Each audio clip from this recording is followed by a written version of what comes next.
I think వాళ్ళిద్దరిని చూస్తే నాకు ఆ డౌటే రాదు ఇప్పుడు. వాళ్ళు ఎంత హ్యాపీగా ఉన్నారు అంటే మీరు పెళ్లిలో చూసింటారు.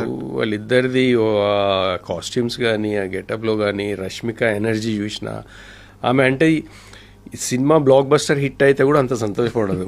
అంటే నాకు ఈరోజు అంత హ్యాపీగా ఉంది ఆమె బిహేవియర్. ఆ 4 days ఎవ్రీ ఈవెంట్ టైం లేకుండా ఉన్నా ఒకదాని తర్వాత ఉన్నా కానీ ఆమె ఎనర్జీ చూస్తే హౌ హ్యాపీ షీ ఈజ్ అన్నది క్లియర్గా తెలిసిపోతుంది.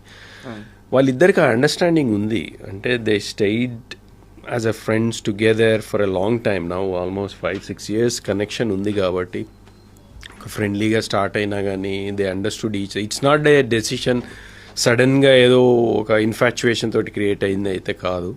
They took their time. Are we ready for this marriage? అయితే చాలా మెచ్యూర్డ్ పర్సన్స్. ఇప్పుడు రష్మిక అసలు బాలీవుడ్లో అంత సక్సెస్ అయింది. అమ్మాయి వెళ్ళి